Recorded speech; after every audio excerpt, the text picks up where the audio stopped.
Hari ini kita faham kenapa Rasulullah mengatakan la taqumu sa'atu, tidak akan terjadi hari kiamat hatta yuqatilal muslimuna al-yahuda, sehingga orang-orang Islam akan memerangi Yahudi.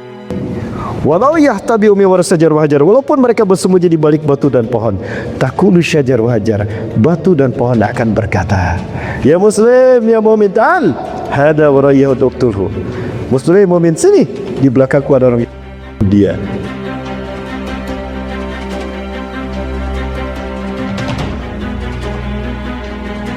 Di dalam kitab Ayatul Ahkam karya almarhum Syekh Profesor Ali As-Sabuni, beliau menukilkan satu pendapat yang cukup menarik terkait dengan arti bulan dalam Islam. Ya. Di sana beliau menukilkan pendapat dari Syekh Az-Zamakhsyari terkait dengan nama bulan Ramadan. Lama khuzifat asma' asyhur bil lughatil khadimah. Tatkala nama-nama bulan diambil dari bahasa yang terdahulu, khuzifat bil azmanatif. Panas, keyaman di musim dingin, ya fi syita'i was saif, mereka di bulan itu duduk tidak kemana-mana. Ya, duduk bahasa Arabnya qa'ada yaqudu qa'ada. Bulan duduk-dudukan, diam tidak kemana-mana. Maka diberi nama bulan Zulqa'dah. Qa'dah itu dari kata qa'ada yaqudu qa'ada, duduk tidak kemana-mana. Kenapa mereka diam tidak kemana-mana? Karena bulan berikutnya mereka harus melaksanakan ibadah haji. Maka di bulan itu mereka duduk mempersiapkan datangnya bulan ibadah haji. Bulan di mana terdapatnya kewajiban ibadah haji disebut Zulhijjah. Falimada hadha syahru sumya Ramadan? Lalu kenapa bulan ini diberi nama Ramadan? Fawaffaqa hadha syahru bi ayyamil har. Maka bertepatanlah bulan ini dengan hari-hari yang terasa panas. Ya. Jadi untuk wilayah Arab di hari-hari ini biasanya panas. Panas bahasa Arabnya Ramadan. Nah, dari kata itulah kemudian diberi nama Ramadan. Ya. Bapak Ibu dan Mata SWT, kalau kita lihat bumi dan matahari, ketika bumi berputar mengelilingi matahari, itu berbentuk bulan oval, tidak berbentuk bulan simetris. Artinya ada saat di mana bumi dan matahari dekat, ada saat di mana bumi dan matahari jauh. Nah, setiap Ramadan tiba, biasanya bumi dan matahari terasa dekat, sehingga panasnya terasa betul. Nah, dinamakanlah Ramadan. Diambil menjadi isim sifat ditambah alif dan nun menjadi Ramadan, hari yang panas membakar. Nah, diambil dari dua kata tadi. Ya, itu dari segi bahasa. Jadi bisa diambil dari kata aramdu ay syiddatu waq'i syamsi, pasnya posisi matahari terhadap bumi, aw ar-ramadau syiddatu hari syamsi, akibatnya panas terasa sinar matahari terhadap bumi. Nah, dari definisi inilah kemudian diambil istilah Ramadan ini menurut sisi ilmu tauhid, ilmu kalam. Ya, innama sumya hadha syahru Ramadan li'annaha yurmadu dzunub ay yuhriquha bil amali shalihat. Maka dinamakannya bulan ini bulan Ramadan karena hanya di bulan ini, hanya di bulan Ramadan terjadinya pembakaran dosa-dosa kita dengan amal soleh. Demikian definisi yang saya dapatkan di dalam kitab tadi. Jadi kenapa bulan ini dinamakan Ramadan? Limadha hadha syahru sumya Ramadan? Li'annaha yurmadu dzunub ay yuhriquha bil amali shalihat. Karena di bulan inilah terjadinya pembakaran dosa-dosa kita dengan amal soleh. Sekecil apapun amal soleh yang kita lakukan, dia akan menjadi bahan bakar yang membakar dosa-dosa kita. Makin banyak amal soleh kita lakukan di bulan Ramadan, makin banyak dosa-dosa kita berguguran. Jadi pada dasarnya sebetulnya bulan Ramadan ini merupakan karunia dari Allah, kasih sayang dari Allah. Seolah-olah dengan hadirnya Ramadan ini Allah berfirman, ya ibadiyal mu'minin, ya ibadiyas salihin, hadha syahrul Ramadan u'atihi iyyakum litukaffiru ankum an dzunubikum, litukaffiru antum an dzunubikum. Hai hamba-hambaku yang beriman, hai hamba-hambaku yang soleh, nih aku beri bulan Ramadan untuk kalian agar kalian habiskan dosa-dosa kalian dengan amal soleh kalian. Jangan dibawa ke akhirat. Karena kalau dosa terbawa ke akhirat, apa yang terjadi Bapak Ibu? Bu, sepi sekali Bu. Bu, masih bersama saya Bu? Apa yang terjadi jika dosa terbawa ke akhirat Bapak Ibu? Dibersihkan di neraka. Ada apa di neraka Bu? Ada api. Kenapa orang yang dibawa ke neraka harus dibakar? Disiksa pun sudah sakit, dibakar lagi. Apa tidak cukup dengan disiksa saja? Kenapa harus juga dibakar? Saya mencoba beranalogi begini Bapak Ibu. Seorang penambang emas ketika mengambil emas itu kan dari gunung-gunung atau dari bebatuan, dari bukit-bukit atau dari satu lembah. Digali, maka di batu-batu tadi terlihatlah emas-emasnya. Maka diambil emas tadi, bebatuan tadi yang mengandung emas. Maka langkah pertama si penambang emas ini adalah menghancurkan batu tadi sehingga terpisah dari emasnya. Nah, biasanya direndam dengan air raksa, betul ya, dengan air raksa, sehingga si batunya melepuh. Lalu kemudian kalau manual biasanya turun ke sungai, disaring begitu ya Pak, disaring, sehingga yang tersisa adalah emasnya. Namun emas yang didapatkan itu masih kotor, belum bersih emasnya, masih bercampur dengan logam yang lain, ada timbal, ada mangan, ada zinc alum. Ya, ada magnesium mungkin masih bercampur dengan logam yang lain. Maka cara berikutnya, dan ini cara terakhir, agar emas tadi terpisah dari logam yang lain, hanya dengan satu cara, dibakar. Pembakaran yang sempurna akan menghasilkan emas murni 24 karat, logam mulia. Tapi pembakaran yang sempurna tidak akan menghasilkan emas yang sempurna. Pembakaran yang tidak sempurna hanya menghasilkan emas yang sekarat. Emas yang sekarat. Emas Tukijan, emas Paijo, emas apa lagi? Serius banget nih Bapak Ibu nih. Ya. Makin sempurna pembakaran, maka emas yang dihasilkan makin sempurna, sehingga dihasilkan emas yang bersih. Begitu pula dengan kita umat manusia. Kita punya hati Bapak Ibu. Kata Rasulullah SAW, "Idza ijtanabal abdu kutiba fi qalbihi nuqtatan sauda." Apabila seorang hamba berbuat dosa, hitam hatinya. Makin banyak dosa dilakukan, makin hitam hatinya. Ya. Makin hitam hatinya. Nah, lalu kita melaksanakan ibadah sholat, habis hitamnya tuh, berkurang. Terus kita melakukan ibadah yang lain sampai dosa itu hilang, hati bersih kembali. Nah, namun jika dosa tadi terbawa ke akhirat, maka tidak ada yang bisa membersihkan noda dosa dari hati kita kecuali api neraka. Sebagaimana tidak ada yang bisa membuat emas bersih dari logam lain kecuali api untuk membakarnya. Itulah kenapa di neraka ada api. Kenapa ada neraka jahanam? Karena ada manusia yang dosanya hanya bisa dibersihkan dengan api neraka jahanam. Ya. Kenapa ada surga Firdaus? Karena ada manusia yang kebaikannya seindah dan semulia surga Firdaus. Jadi maha adil Allah Azza wa Jalla memberikan balasan kepada kita umat manusia atas apa yang sesuai dengan apa yang kita lakukan. Ya, itu yang Allah tegaskan di dalam Al-Quran. Wa an laisa lil insani illa ma sa'a. Tidak ada yang didapatkan oleh manusia kecuali sesuai dengan apa yang didapatkannya. Nah, datangnya bulan Ramadan ini merupakan kesempatan bagi kita untuk satu, membersihkan diri kita dari dosa-dosa kita. Karena hakikat Ramadan adalah bulan pembakaran dosa-dosa kita dengan amal soleh. Itulah kenapa Rasulullah SAW menganjurkan kepada kita memperbanyak amal soleh di bulan Ramadan, agar banyak dosa-dosa kita yang terbakar. Bapak Ibu yang dirahmati Allah Subhanahu wa taala. Kemudian biasanya ada satu sunnah menurut sebagian ulama, dan ini masih dilaksanakan di wilayah-wilayah tertentu.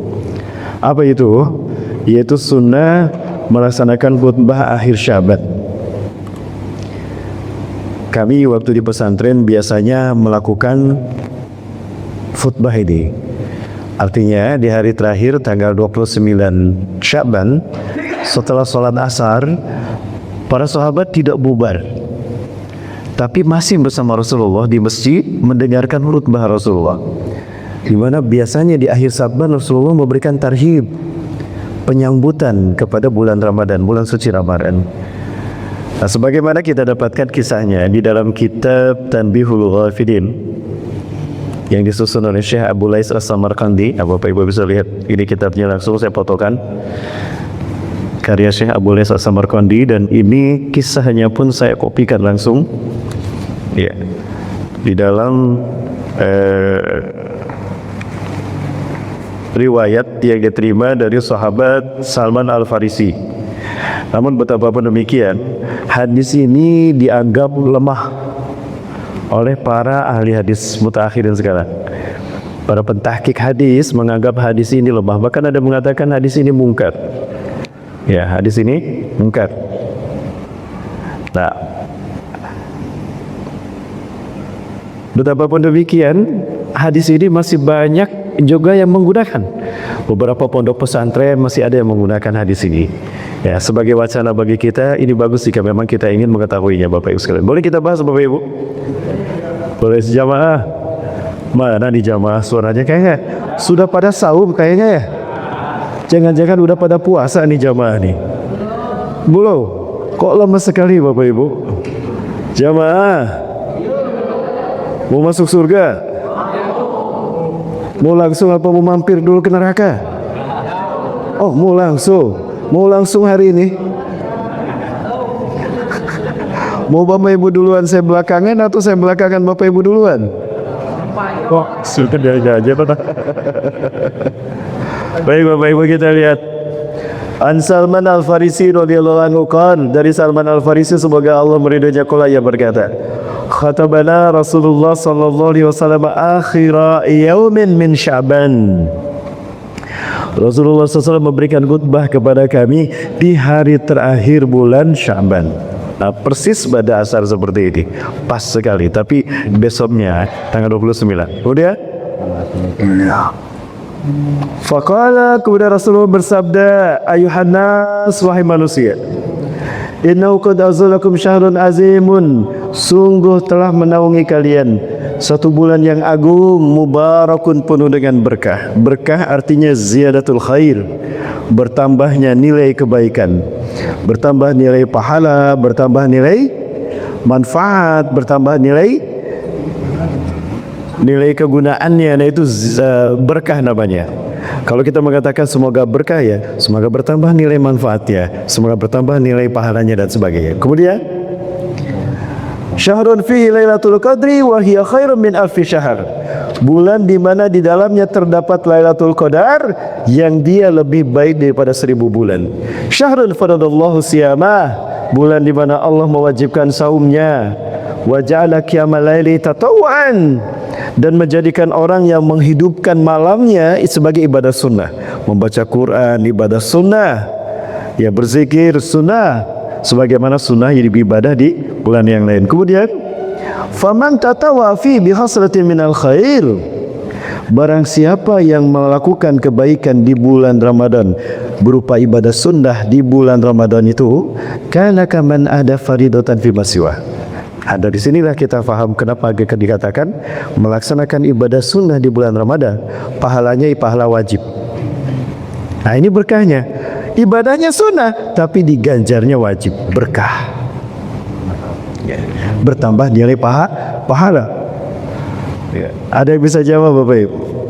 Saya mencoba merenungkan kenapa Rasulullah SAW mengatakan kita menunaikan ibadah sunnah di bulan Ramadan dibayar sama dengan menunaikan ibadah wajib di bulan lain, atau bahkan wa man ada faridatan fihi kana kaman ada sab'ina faridatan fi masiwa, sab'ina faridatin fi masiwa.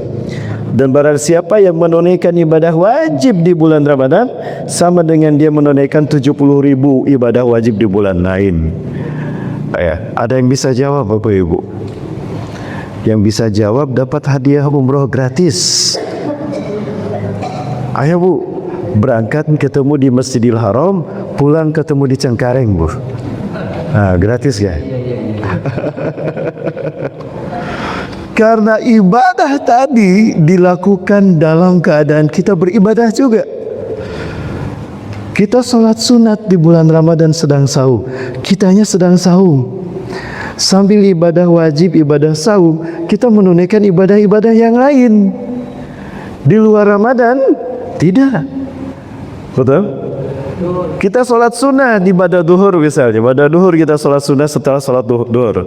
Nah, sholat sunnah itu ditunaikan ketika kita dalam keadaan saum. Sholat duhur sendiri kita menunaikannya ketika kita dalam keadaan ibadah saum. Nah, itulah berkahnya ibadah saum. Hal inilah yang kemudian difahami oleh para ulama. Hadil mu'akkadah limada du'ifa adru fi amali ummati Muhammad SAW fi syahri Ramadan li'annaha ya'amalu haula'il ibadah wahum yasmuna billahi azza wa jalla yaqduna hadir faridah. Mereka menunaikan ibadah-ibadah lain sementara mereka pun sedang menunaikan ibadah wajib. Dari situlah kemudian diganjar pahalanya berlipat ganda.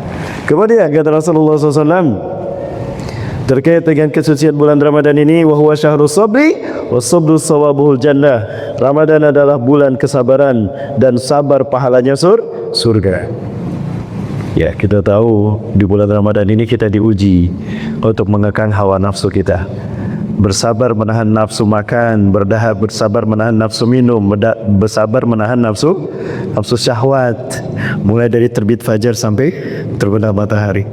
Bahkan juga dianjurkan untuk tidak mengombral kata-kata kotor, menjaga sikap dan adab kita, menjaga lisan kita.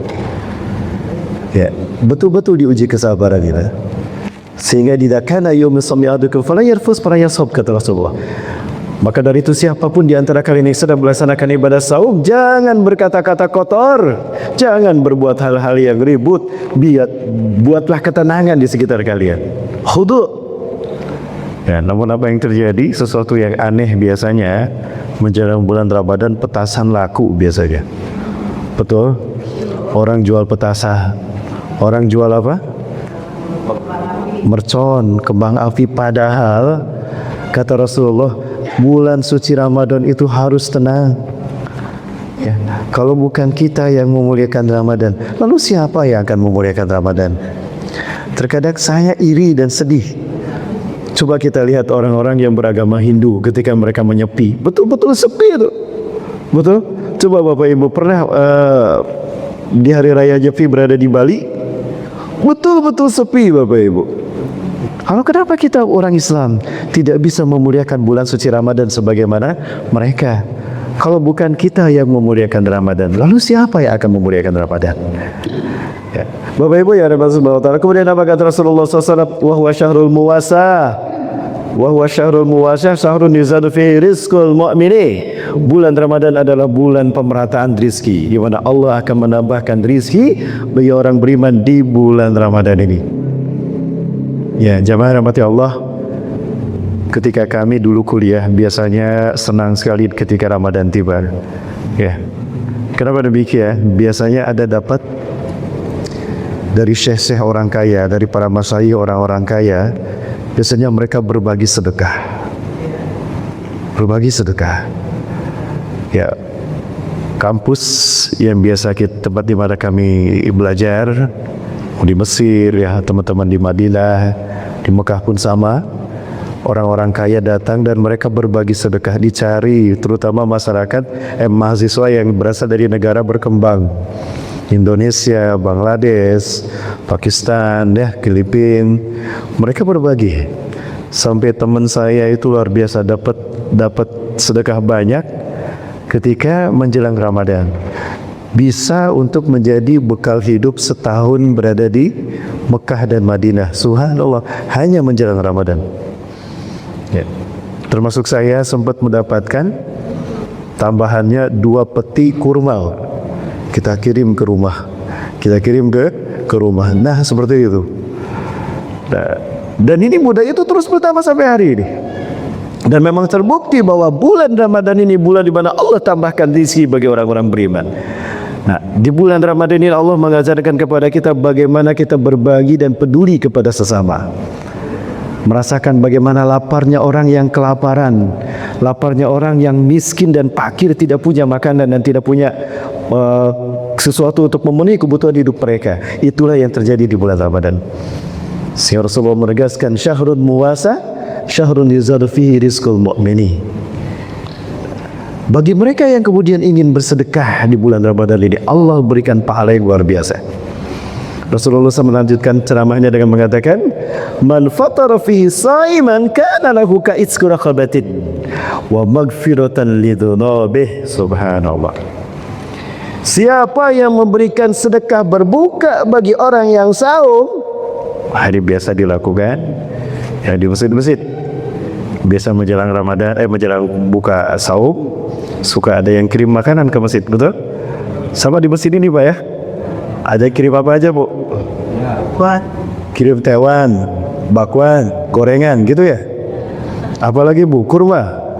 Nah, kalau ada gorengan, ada kurma, ada bakwan, biasa yang paling habis duluan apa? Bakwan. Kurmanya utuh. Di mana-mana selalu begitu. Sampai beberapa malam terjadi di mana kurmanya utuh, tidak ada yang makan, tapi gorengannya habis sampai ke cabai-cabainya. Marah Pak DKM. Ini gimana yang namanya jamaah? Gorengan habis, kurmanya masih utuh. Padahal kurma ini sunnah Rasul. Betul Pak DKM. Kurma itu sunnah Rasul, tapi gorengannya wajib Pak. Itu yang membuatnya, padahal makanan yang bagus itu ketika berbuka yang manis. Oh Ibu, inilah latahnya budaya di Indonesia, apalagi di kami di Jawa Barat. Ya Bapak Ibu dan Bapak Subhanahu wa taala, Allah menjanjikan pahala lewat lisan Rasulullah SAW bagi mereka yang memberikan buka kepada orang yang saum dengan sedekah makanan dia. Satu, ka'itsqi raqabatin, seperti memerdekakan seorang budak. Subhanallah. Ya, Bu, kolak itu biasa berapa harganya di sini, Bu? Berapa, Bu? Pak? 5.000. Satu cup. Satu cup 5.000. Ya. 5.000 satu cup. Sekarang masih ada 5.000. 10 mungkin, Mas. Oke, 10.000. Ya, tapi apa kata Rasulullah? Sama dengan memerdekakan seorang budak. Bilal bin Rabah dimerdekakan 200 dinar. Dimerdekakan budak Bilal bin Rabah oleh Abu Bakar 200 dinar. 1 dinar 2,5 juta. Berarti berapa harga memerdekakan Bilal? 500 juta. Sedekah kolak cuma 10.000 atau cuma 5.000, tapi pahala yang didapatkan 500 juta. Wah, subhanallah. Ya. Ini namanya berkah. Bertambahnya nilai pahala ketika ikhlas melakukan sedekah di bulan Ramadan. Ya. Ka'itsqi raqabatin. Yang kedua, diampuni dosa-dosanya. Wa maghfiratan lidzunubihi. Allah ampuni dosa-dosanya. Maka orang yang yakin dengan keutamaan Ramadan, yakin dengan pahala yang dijanjikan Allah Subhanahu wa taala, mereka mempersiapkan Ramadan ini dengan kecerdasan spiritual. Yakin ini adalah bulan mulia. Makanya para sahabat bergembira. Alhamdulillah, ya Allah, Engkau panjangkan umurku, Engkau sampaikan aku di Ramadan berikutnya ini, ya Allah. Ada kesempatan bagiku untuk membersihkan diriku dari dosa-dosa.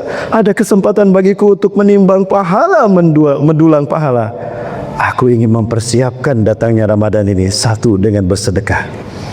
Aku ingin berbuka kepada memberikan buka kepada orang yang saum di Masjid Umar misalnya. Nah, kecerdasan finansial di samping kecerdasan spiritual, kecerdasan keyakinan pada Quran Sunnah, pada Allah dan Rasul, maka dia juga persiapkan finansialnya untuk bisa bersedekah. Makanya para Masyaikh Arab, mereka melakukan sedekah seperti itu. Luar biasa ketika mereka bersedekah karena yakin pahalanya dahsyat. Aku ingin bersih hatiku di bulan Ramadan ini. Setahun kemarin banyak dosa aku lakukan. Ya Allah, bersihkan dosa-dosaku dengan sedekahku ini. Nah, inilah semangat yang dilakukan oleh para Masyaikh di sana. Nah, sekarang menjadi budaya yang bagus di Indonesia. Makanya menjelang Ramadan ada orang di parkir mobil di pinggir jalan, bagi-bagi kolak. Ayo Pak, ini sedekah dari kami. Nah, seperti itu. Dia ingin orang lain berbuka dengan sedekahnya. Itu bagi mereka yang faham secara spiritual, faham keutamaan bersedekah di bulan Ramadan. Kemudian apa lagi kata sahabat? Qulna ya Rasulullah, laisa kulluna yajidu ma yuftur bi shaim. Ya Rasulullah, tidak semua kami mampu bersedekah kepada orang yang saum. Tidak semua kami mampu. Laisa kulluna yajidu ma yuftur bi shaim. Apa kata Rasulullah SAW? Yu'tillahu hadas sawab liman yuftir saiman ala madaqatil labanin aw tamratin aw syurbati ma'in. Allah akan memberikan pahala ini kepada siapapun yang memberikan sedekah kepada orang yang berbuka, orang yang saum, baik dengan madaqatil labanin, secawan susu, atau dengan sekap air itu, atau tamratin, atau sebutir kurma, atau syurbati ma'in, atau hanya seteguk air saja. Allah akan berikan pahala ini kepada orang yang saum. Diampuni dosa-dosanya sama dengan memerdekakan seorang budak. Nah, makanya Bapak Ibu, siapkan yang terbaik buat menyambut Ramadan kali ini. Belum tentu Ramadan ini ya bisa kita penuhi, atau jangan-jangan ini Ramadan terakhir kita, belum tentu tahun depan kita dapat lagi Ramadan. Maka para sahabat memaksimalkan mereka untuk bersedekah, memaksimalkan amal soleh di bulan Ramadan ini. Kemudian Rasulullah menegaskan kembali, ya, wa man asbah shaiman, dan barang siapa yang memberikan kekenyangan kepada orang yang saum. Bang, tadi abang sudah saya traktir kolak satu cup, minum aqua cup juga satu kan. Sekarang kita sudah sholat maghrib, abang saya traktir bang, makan. Mau di Ampera, mau di rumah makan sederhana, atau di Pindang 77?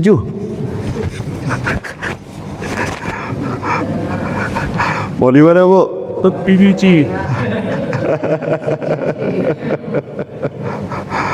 Saya traktir bang. Lah, diajak dia, kita makan nasi berat. Apa kata Rasulullah SAW? Wa man ashba saiman, siapa yang memberikan kekenyangan perut makan berat sehingga kenyang orang yang diberikan sedekah makan tadi. Apa kata Rasulullah SAW? Satu, kana lahu maghfiratan lidunubi. Satu, Allah ampuni dosa-dosanya. Allah ampuni dosa-dosanya. Yang kedua, wasaqahu rabbu min haudi syurbatan. Allah akan memberikan minum nanti di telagaku di padang mahsyar. Di padang mahsyar nanti para nabi dan rasul punya telaga, diberi nama dengan telaga mereka masing-masing, dengan nama mereka masing-masing. Ada Haudu Adam, telaga Nuh, telaga Ibrahim, ada telaga Rasulullah SAW. Nah, orang yang memberikan kekenyangan dengan makanan berat, ya, makan nasi, makan apapun, sehingga orang tadi kenyang setelah berbuka dan setelah salat maghrib berjamaah, lalu dia makan, diberikan sedekah makanan sehingga kenyang. Satu, ampunan dosa-dosanya. Kedua, Allah akan memberikan minum.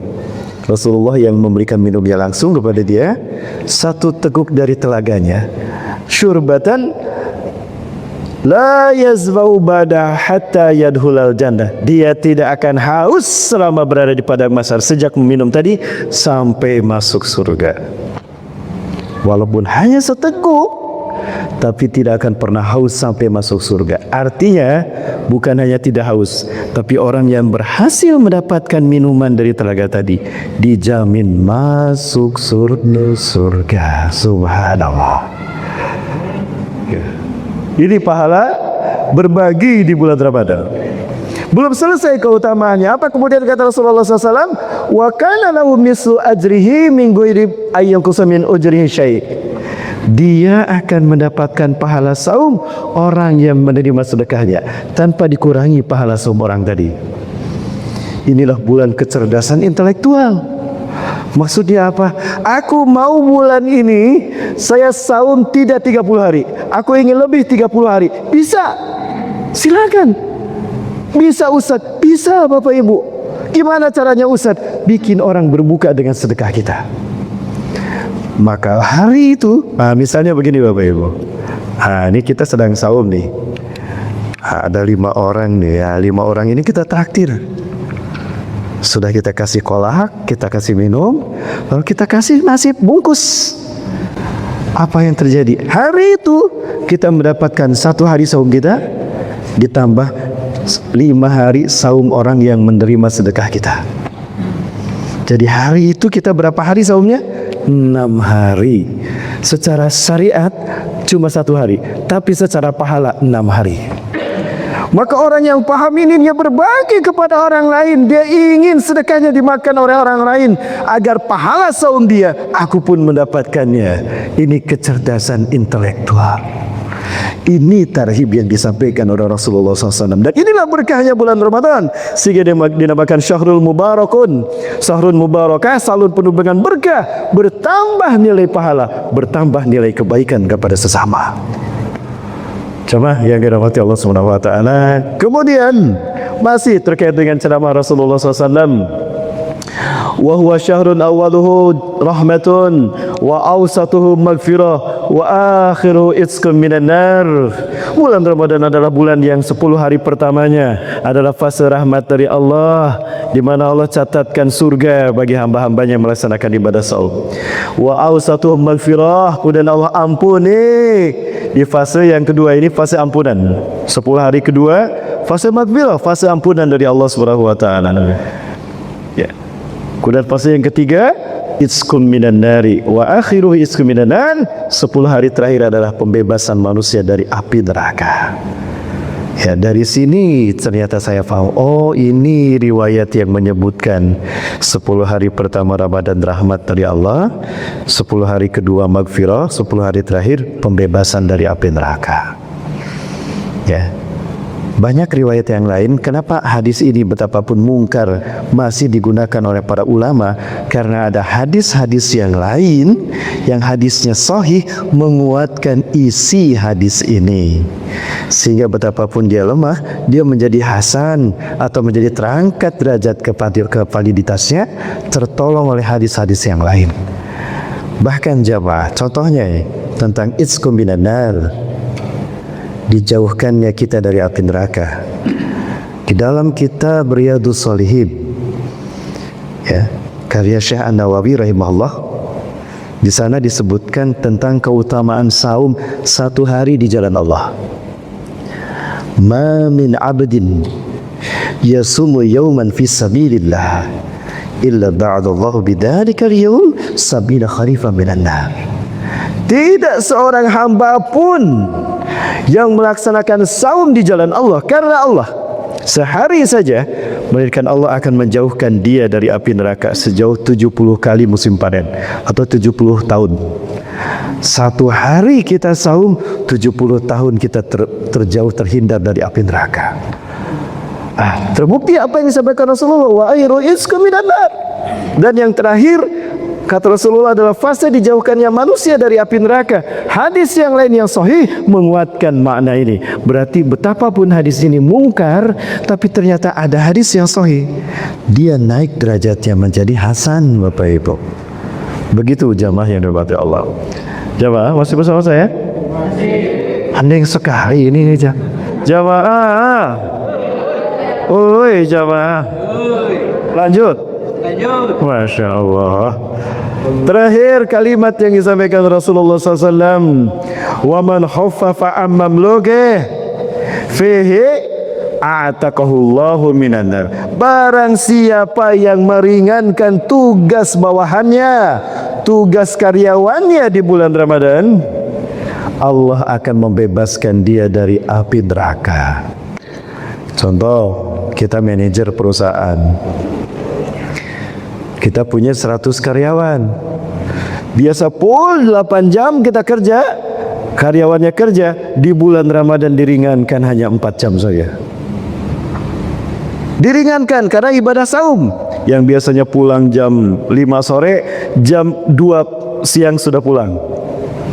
Sudah gitu gajinya ditambah. Ada yang namanya THR. Apa singkatan THR, Bu? Tunjangan hari Rabu ya. Tunjangan hari Rabu. Ditambah lagi dengan ada tunjangan, diringankan tugas orang-orang yang ada dalam kekuasaannya. Maka kata Rasulullah, a'taqahullahu minan nar, Allah akan membebaskan dia dari api neraka. Jamaah, Inilah keutamaan bulan Ramadan yang banyak difahami oleh orang-orang yang saleh, sehingga mereka gembira dengan datangnya Ramadan. Begitu gembiranya para sahabat karena faham keutamaan demi keutamaan yang ada di bulan Ramadan. Maka persiapkan yang terbaik Bapak Ibu. Pertama, persiapkan apa? Kesehatan kita, agar kita bisa melaksanakan ibadah saum. Ya, jangan sampai giliran datang saum, bulan Ramadan tiba, kita malah sakit. Jadi tidak bisa melaksanakan ibadah saum. Yang kedua, kita sedapkan iman Islam kita, ikhlas kita, sehingga pahala kita betul-betul berkah. Sehingga ibadah yang kita lakukan sunnah menjadi wajib, wajib menjadi berlipat ganda 70 kali lipatnya. Yang ketiga, kita siapkan finansialnya sehingga kita bisa berbagi di bulan Ramadan ini. Bapak Ibu yang dirahmati Allah SWT, tapi mungkin persiapan ini bisa kita lakukan. Kita tinggal di negara yang aman seperti Indonesia. Lalu bagaimana dengan saudara-saudara kita yang tinggal di Palestina? Bagaimana dengan saudara-saudara kita yang tinggal di Gaza, Bapak Ibu? Mungkinkah Ramadan seperti Ramadan kali ini akan menjadi Ramadan terbaik bagi mereka? Sepertinya tidak. Hari ini kita masih bersama dengan keluarga, tidak dengan saudara kita di Gaza. Hari ini kita masih punya bekal untuk nanti menyambut Ramadan. Masih ada makanan, minuman, masih ada beras, betapapun mahal, masih ada persediaannya. Tapi tidak dengan saudara-saudara kita di Gaza, Bapak Ibu. Bapak Ibu yang dirahmati Allah, sudah memasuki akhir bulan Sya'ban. Gaza masih membara sampai hari ini. Sesuatu yang tidak masuk di akal saya. Ini Palestina. Di sekeliling Palestina ada 350 juta Muslim Arab. 350 juta Muslim Arab ada mengelilingi Palestina. Dan di Palestina hanya ada 15 juta Yahudi hari ini. Hanya 15 juta Yahudi hari ini di Palestina. Tapi kok bisa 15 juta mengalahkan 350 juta? Masuk di akal tidak? Tidak masuk di akal. Jangankan mengangkat senjata memerangi, itu yang 350 juta Muslim Arab kencing bareng-bareng, tenggelam tuh 15. Betul tidak? Tapi untuk kencing bareng-bareng pun tidak bisa, karena umat Islam hari ini sudah dipecah belah. Umat Islam sudah dipecah belah seperti kue lapis. Dipecah belah dengan strategi klasik divide and impera. Dipecah belah lalu dikuasai.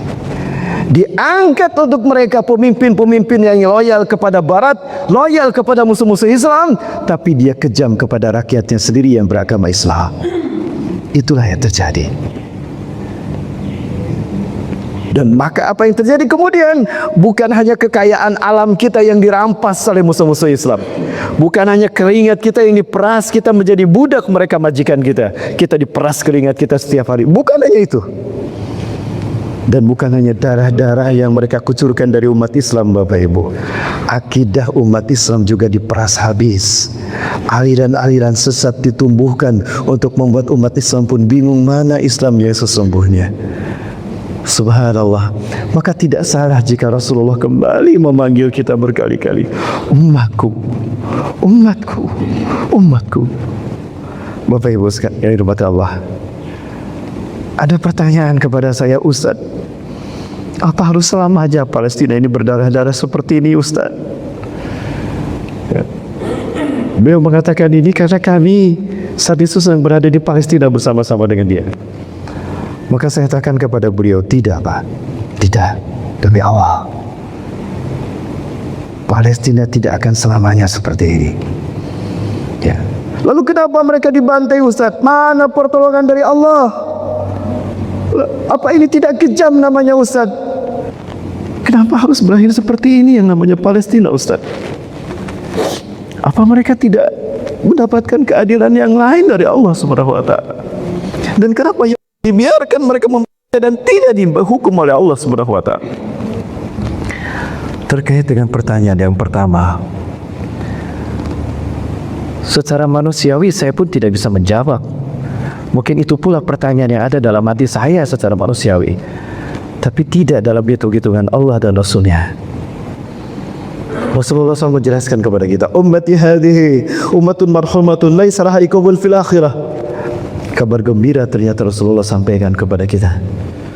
Umatku ini adalah umat yang Allah rahmati. Laisa laha iqabun fil akhirah. Umatku tidak akan disiksa oleh Allah di akhirat. Ya, ternyata ini kabar gembiranya. Ya. Umatku adalah umat yang Allah rahmati. Umatku tidak akan disiksa di akhirat kelak. Ya Rasulullah, lana dhanbun katsira wa khati'atun katsira fama lana la nu'adzibu fil akhirah. Ya Rasulullah, kami banyak dosa, kami banyak salah. Kalau kami di dunia tidak, di akhirat tidak disiksa, lalu bagaimana dosa-dosa kami dibersihkan dari jiwa raga kami? Ajilat iqabukum fid dunya. Allah segerakan siksaan bagi kalian di dunia, sehingga di akhirat kalian tidak akan disiksa. Kaifa nutayyir, kaifa nu'adzabu fil akhirah ya Rasulullah, la nu'adzabu fid dunya. Bagaimana cara kami disiksa di dunia sehingga di akhirat kami tidak disiksa ya Rasulullah? Ada 3 cara kata Rasulullah. Allah segerakan siksaan bagi kita di dunia atas dosa dan salah kita, sehingga di akhirat kita tinggal menikmati pahala kebaikan kita. Yang pertama kata Rasulullah SAW, bil fitani, dengan fitnah. Dengan fitnah. Apa fitnahnya Rasulullah? Ujian keimanan bagi kalian. Imtihanul iman. Seperti apa ujian keimanan itu ya Rasulullah? Sayati alaikum zamanan al-mutamassiku yaumaidin bidinikal kamili alal jamrik. Akan datang kepada kalian satu zaman, orang-orang yang berpegang teguh dengan agamanya seperti memegang bara api. Bapak Ibu yang dirahmati Allah, ini ada kayu bakar sedang merah membara, lalu kita pegang, apa yang kita rasakan? Panas. Ya. Itulah ujian yang akan dihadapi oleh umatku di akhir zaman. Ketika mereka mengamalkan Islam, ketika mereka mengamalkan Quran dan Sunnah, mereka akan dituduh radikalis, mereka akan dituduh intoleran, anti NKRI. Itu yang akan didapatkan oleh orang-orang yang berpegang teguh kepada hati nuraninya, kepada akal sehatnya, bahkan kepada agamanya. Sudah terjadi belum Bapak Ibu? Ya, subhanallah. Demi Allah, begitulah cara pertama Allah habiskan dosa-dosa kita. Istiqomah kita memegang teguh Quran, betapapun kita panas memegangnya seperti panas memegang bara api. Istiqomah sampai akhir, habis dosa-dosa kita. Maka coba kita lihat hari ini, penjara penuh dengan orang soleh, penjara penuh dengan orang jujur, penjara penuh dengan orang yang tidak bersalah. Sebaliknya, istana penuh dengan para, saya tidak bisa bicara, Bapak Ibu bisa melanjutkan. Istana penuh dengan, nah itu dia namanya. Ini gambaran fit cara yang pertama. Allah bersihkan dosa-dosa kita di dunia. Yang kedua, wabizalazila, dengan bencana alam. Disebutkan gempa, tapi ada maksud dengan bencana alam. Sakit ketika kita tertimpa bencana alam. Sakit ketika tertimpa gempa, tsunami, apalagi Bapak Ibu, kebakaran, banjir, ya, gunung meletus, terbakar oleh api. Tapi habis dosa-dosa kita. Setelah itu tidak ada lagi rasa sakit untuk selamanya. Surga menunggu kita. Dan yang terakhir kata Rasulullah, wabil qadsi, dengan pembantaian di Palestina, dibantai di Suria, dibantai di Rohingya, bahkan dibantai di kilometer 50. Saya menolak lupamu, dibantai di kilometer 50. Ada apa dengan negara ini? Begitu seorang Brigadir Joshua meninggal dunia karena sebuah kejahatan, semua televisi meriwayatkannya, memberitakannya. Betul? Serempak setiap hari diberitakan hanya seorang Brigadir Joshua. Lalu bagaimana dengan saudara-saudara kami korban kebiasaan kilometer 50? Mereka bukan seorang, mereka ada 6 orang, betul? Ada 6 orang. Apa mereka bukan manusia? Mereka sama-sama manusia dan warga negara, punya hak untuk mendapatkan keadilan hukum. Tapi tidak ada yang terjadi dengan tanah air kita. Inilah namanya diskriminasi hukum. Ini ujian bagi kita. 3 cara ini kata Rasulullah, apabila umatku mendapatkannya, habis dosa-dosa mereka, surgalah yang tinggal menjadi tempat kembali mereka. Sehingga umat Rasulullah tidak lama nanti di surga. Barangkali ini yang bisa katakan kepada kita, kepada saudara-saudara kita. Ini jawaban pertama saya kepada mereka.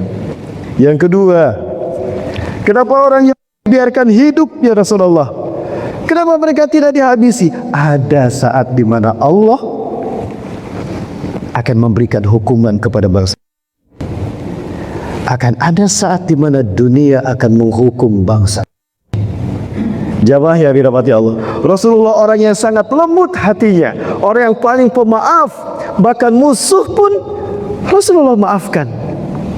Ketika perang Uhud, terluka Rasulullah SAW, berlumuran itu pintu topi besi Rasulullah itu lepas karena Rasulullah terjatuh berkali-kali, terbentur ke batu, itu pecah bagian belakang pengikat bautnya, sehingga itu baut sekrup kanan kirinya itu nusuk ke pipi Rasulullah SAW hingga berdarah Rasulullah.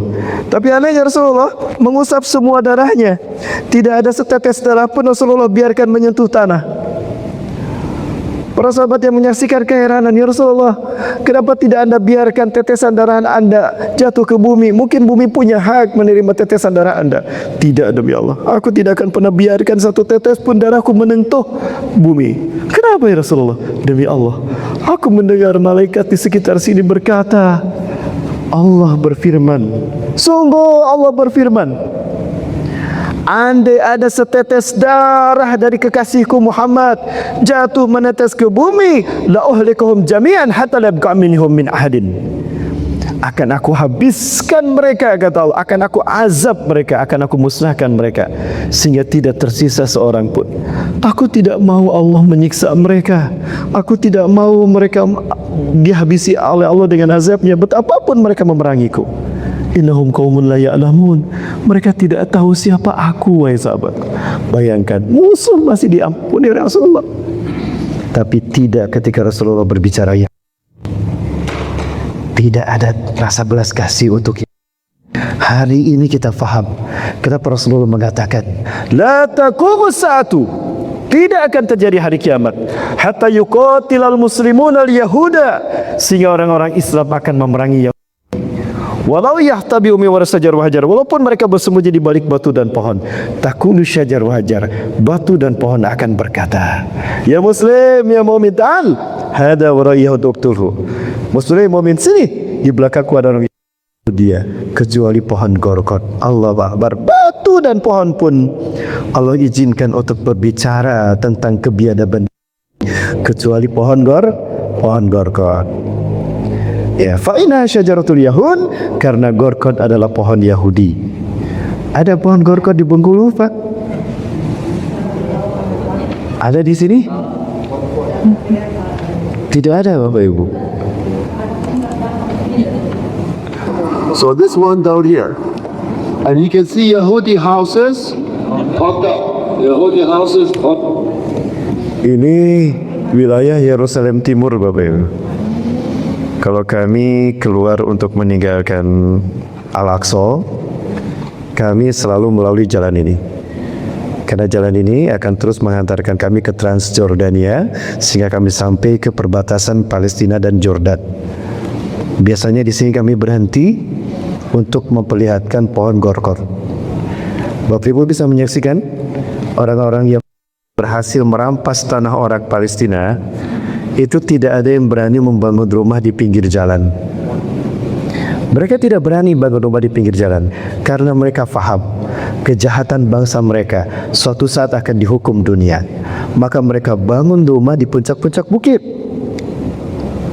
Lalu mereka tanam pohon-pohon besar, batu-batu besar, agar orang-orang Palestina yang akan menghukum mereka tidak akan sempat masuk ke sana. Bahkan antara pohon dan batu itu mereka pasang kabel-kabel berduri, ya, kawat-kawat berduri yang ada listriknya, sehingga ada beberapa pemuda Palestina yang tidak tahu terjerat dan mati kena listrik, tersetrum listrik. Baru di pinggir jalan mereka tanam pohon gorkot. Ini pohon gorkot, Bapak Ibu. Sampai atas ini, dari sini. Nah, ini pohon gorkot. Baru di pinggir jalan mereka tanam pohon gorgot, karena mereka yakin dengan hadis Rasulullah SAW kalau gorgot akan menjadi persembunyian terbaik bagi mereka. Jadi Yahudi yakin dengan hadis Rasulullah, lebih yakin dan lebih faham dari umat Islam. Kapan kita belajar hadis ini? Itu Bapak Ibu yang Subhanahu wa Ta'ala. Bapak Ibu rahmati Allah. Jadi mereka yakin dengan hadis Rasulullah SAW. Nah, jadi ada saat di mana Allah akan menghukum mereka. Begitu saya buka Quran surat Al-Isra ayat ke-4 sampai ayat ke-8, oh betul, akan ada hukuman bagi. Itulah kenapa mereka dibiarkan sampai hari ini. Ya, Bapak Ibu rahmati Allah Ta'ala, pertanyaannya kapan akan dihabisi oleh umat, akan dihukum oleh dunia atas kebiadaban mereka. Ya, sebelum saya sampaikan jawabannya, Bapak Ibu saya perlihatkan satu kejadian di dalam sinagoga. Ada seorang rabi yang yakin bahwa dia bangsanya akan dihukum Allah. Dia marah-marah, dia pukul rabi-rabi. Kebiadaban dia saksikan di Gaza itu merupakan cara Allah akan menghukum mereka. Jadi dia sendiri yakin dan tahu suatu saat dia akan dihukum, bangsanya akan dihukum karena kejahatan yang mereka lakukan. Dan dia yakin inilah saatnya dia bangsanya akan dihukum Allah Azza wa Jalla. Nanti saya sampaikan fakta-fakta yang lain Bapak Ibu. Keluarlah dari tanah Palestina dan berpencarlah kalian ke beberapa negara belahan bumi sebelum kalian dibinasakan sekaligus. Jadi dia yakin. Ya, berarti benar apa yang disabdakan Rasulullah SAW Bapak Ibu. Tidak akan terjadi hari kiamat, melainkan kalian akan memerangi bangsa. Sekalipun mereka bersembunyi di balik batu dan pohon akan berkata. Dan inilah kenapa bangsa Palestina, bangsa Gaza, mereka tidak berpindah meninggalkan Gaza betapapun mereka tidak, karena kemenangan itu pasti tiba. Kabar gembira yang kedua, tercium bau kasturi di seantero Gaza. Dan mereka menyeruakan harum minyak kasturi. Kasturi adalah nama wewangian surga Bapak Ibu. Ya, salah satu contohnya saya bawa di sini Bapak Ibu yang pengen tahu seperti apa harumnya minyak kasturi. Ketika kami memegang batu Mi'raj yang dinaiki Rasulullah ke Sidratul Muntaha, itu ada di dalam Masjid Dom Abdurrab. Itu lengket tangan saya ketika saya cium wangi minyak kasturi. Inilah harum yang terjadi menyeruak di langit di udara Gaza dari darah-darah para syuhada tadi. Syekh inilah yang memberikan kabar gembira kepada kami tentang apa yang akan terjadi kemudian. Ya, boleh saya sampaikan Bapak Ibu? Boleh jawab? Masya Allah, saya sudah hampir selesai nih Bapak Ibu. Pengerti ya deh. Bapak Ibu ya, daripada Subhanahu wa Ta'ala. Saya ini cerita kepada kita. Saya punya saudara laki-laki, di mana istrinya adalah orang Suriah. Jadi saudara laki-laki beliau nikah dengan seorang perempuan dari Suriah. Dan dia tinggal di belakang rumah sakit As-Sofa yang habis dibombardir. Setiap malam istrinya ini yang orang Suriah itu menangis. Sampai saudara saya yang laki-laki ini bertanya, "Limada tabkin ya zawjati? Limada tabkin kulal dairah?" Kenapa kau menangis setiap malam istriku? Ada apa? Ini sudah memang penderitaan kita dan semuanya pun merasakan yang sama. Lalu kenapa aku menangis setiap malam? Istriku mengatakan, "Ya zawzi, wallah, laqad laqaitu Nabi Muhammad SAW fi manami la yadhal kulla layla. Laqaitu Nabi SAW atani fi manami la yadhal bariyah." Wahai suamiku, demi Allah Rasulullah datang setiap malam dalam mimpiku. Setiap malam Rasulullah datang lewat mimpiku. Apa itu? Iya, tadi malam pun Rasulullah datang mengunjungiku di malam tadi lewat mimpiku. Lalu apa yang terjadi? Saat itu di dalam mimpiku yang terakhir, nah ini kata beliau, Bapak Ibu rahmati Allah, tepat di posisinya di sini.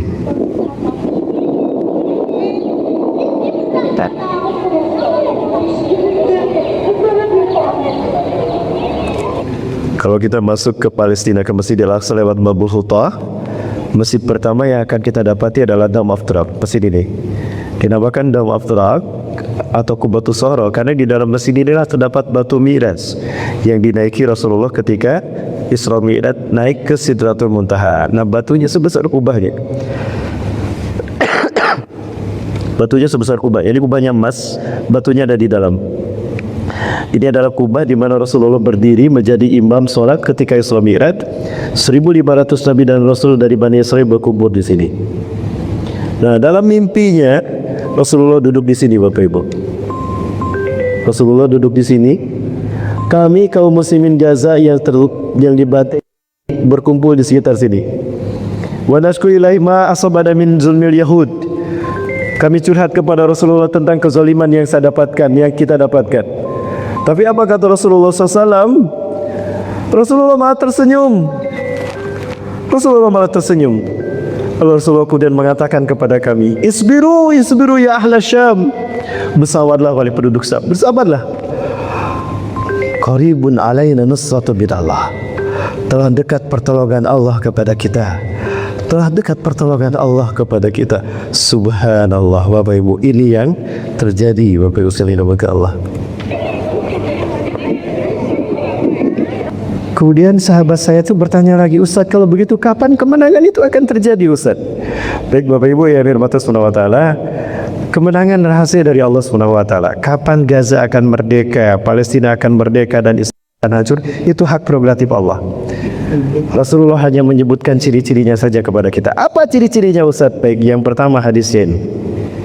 Rasulullah SAW mengatakan dalam hadis dari Abu Hurairah radhiyallahu anhu, qala Rasulullah SAW, Inna Allah yab'atsu min hadhil ummah ala rasi kulli mi'ati sana man yujadidu dinah. Sesungguhnya Allah akan mengutus dari umatku ini ala rasi setiap kelipatan kulli mi'ati sana 100 tahun sekali, 100 tahun sekali. Setelah Rasulullah wafat, man yujadidu dinah, seseorang yang akan memperbaiki agamanya. Rawahu Abu Daud, hadis riwayat Imam Abu Daud. Artinya, setelah Rasulullah SAW wafat 100 tahun sekali akan muncul pemimpin di muka bumi, pemimpin Islam. Allah yang mengutusnya, bukan Nabi, bukan Rasul. Mujadid, reformis. Tugasnya satu, membersihkan Islam dari paham sesat. Kedua, mempersatukan umat Islam di bawah satu kepemimpinannya. Ketiga, membuat Islam memimpin dunia. Keempat, dunia akan aman sejahtera di bawah kepemimpinannya. Yang kelima, umat Islam akan makmur dan kaya raya. Itu kata Rasulullah SAW. Ya, siapa beliau itu, Ustaz? Nah, saya sampaikan di sini. Laulam yabqa minad dunya illa yaumun. Andai tidak tersisa dari dunia ini kecuali yang satu hari saja. Andai ini hari terakhir besok kiamat, la tawallallahu dalikal yaum. Sungguh Allah akan memanjangkan hari itu. Hatta yubasa fi rajulan min ahli baiti, sehingga Allah mengutus seorang laki-laki dari keturunanku, dari keturunan Rasulullah SAW, dari Al-Hasan. Yuwadiu ismu ismi, serupa namanya dengan namaku. Berarti siapa namanya? Muhammad. Wa ismu abi, nama ayahnya sama dengan nama ayahku, Abdullah. Ya Allah arda qistan wa adlan. Beliau akan memenuhi dunia ini dengan kesejahteraan dan keadilan. Kama buliyat zulman wa jauran, sebagaimana sebelumnya penuh dengan pembantu, zaliman dan kesemarahan dan kejahatan di muka bumi. Alhamdulillah, Bapak Ibu, 100 tahun sekali. Artinya mimpi-mimpi bisa jadi merupakan isyarat dekatnya kemenangan Allah.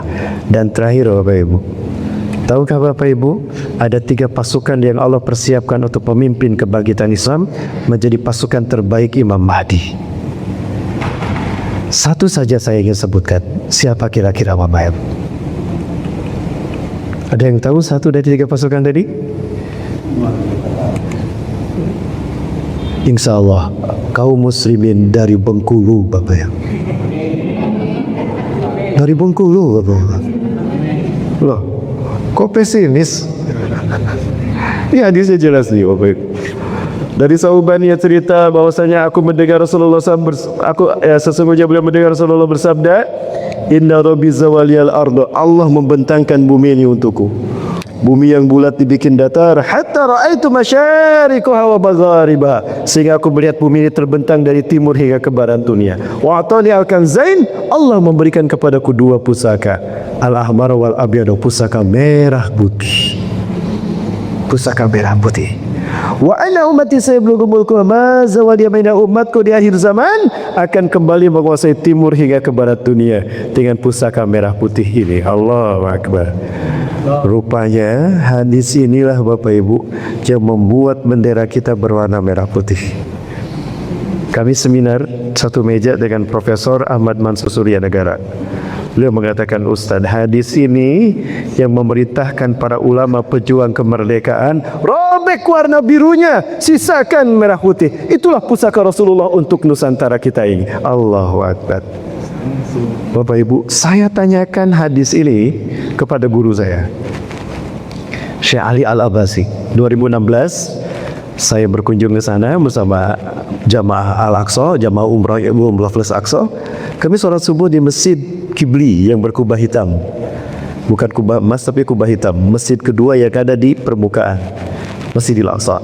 Nah, kepada beliau saya tanyakan langsung hadis tadi. Jawabannya pun tidak jauh berbeda dengan jawaban yang saya terima dari Dr. Yusuf Abu Sunairah. Beliau pakar ilmu hadis, beliau dosen hadis di Al-Quds Institution University, dan juga yang ketiga 2016 beliau menjadi imam sholat tarawih di Jogokarian, Yogyakarta. Tiga-tiganya kita tanya tentang merah putih dan Indonesia. Apa jawaban mereka? Sama. Ala kulli biladin alladina yaqbaluna al-islam dinahum antum ya Indonesia lamma yakhtarkum ladhi yazadihadatin kumlasaha. Dari semua negara yang menerima Islam sebagai agamanya, kalian Indonesia yang belum Allah pilih memimpin kebangkitan Islam. Allahu Akbar. Arab sudah di zaman Rasulullah dan para sahabat. Dimulai dari 610 Masehi sampai 632 Masehi. Dari Madinah Rasulullah menggenggam dunia. Afrika sudah di zaman Salahuddin Al-Ayyubi, perang salib 1187. Umat Islam menang. Salahuddin Al-Ayyubi dari Mesir, Afrika menggenggam dunia. Eropa sudah di zaman Muhammad Al-Fatih, Sultan Turki paling muda, 22 tahun menguasai 21 negara. Negara terakhir yang dikuasai Konstantinopel, tepat 29 Mei 1453 dari Konstantinopel, Turki. Dunia digenggam kaum muslimin. Yang belum Allah pilih memimpin kebangkitan Islam adalah Indonesia. Dan Bapak Ibu, lewat mimpi orang-orang soleh ini, Syekh Muhammad Ismail Zain Al-Amani rahimahullah, Al-Habib Muhammad bin Alawi Al-Malik Al-Hasani, mereka mimpi bertemu Rasulullah SAW. Bahkan kemarin 2 hari yang lalu saya membaca berita pula dari Syam, ulama Palestina bermimpi Rasulullah hadir dan berlari tergesa-gesa. Ya Rasulullah, kenapa anda tergesa-gesa? Anda dhahibun ilal Gaza, saya akan berangkat ke Gaza berperang melawan. Ikut kami ya Rasulullah, izinkan kami ikut. Kami ikut bersama Rasulullah SAW. Tapi tiba-tiba Rasulullah berhenti. Di depan Rasulullah ada pasukan dalam jumlah banyak. Man haula ya Rasulullah ma'aksar adaduhum. Siapa mereka ya Rasulullah? Banyak sekali jumlah mereka. Apa kata Rasulullah SAW? Kum ummati alladzina yuhibbuna bisyiddah wa ana uhibbuhum bisyiddah. Mereka adalah umatku yang sangat mencintaiku, dan aku pun mencintai mereka. Hum ikhwatukumul muslimun al-Indonesia. Mereka adalah saudara-saudara kalian muslim Indonesia. Alladzina yuhibbuna bisyiddah, yang sangat mencintaiku dan aku mencintai mereka.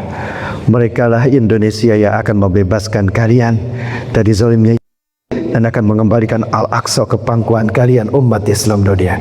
Allahu Akbar. Bapak Ibu yang dirahmati Allah Subhanahu wa taala. Jadi bagaimana Bapak Ibu? Apakah hanya sebatas kajian saja hadis-hadis ini tidak akan kita buktikan? Apakah kita sanggup siap untuk membuktikan kalau merah putih siap membebaskan Palestina? Siap bebaskan Palestina Bapak Ibu? Siap rebut Al-Aqsa dari Yahudi? Tapi bingung saya, yang bilang siap ibu-ibu sama bapak-bapak. Pemudanya cuma 3 orang, 4 orang nih, 1, 2, 3, 4 ini. Yang mana yang lain ini? Bagaimana caranya Bapak Ibu? Saudara-saudara kita sudah banyak yang mati kelaparan. Satu persatu Bapak Ibu mereka meninggal karena kelaparan. Mereka sudah lapar sebelum Ramadan tiba. Jangan sampai di hadapan Allah kita tidak punya jawaban.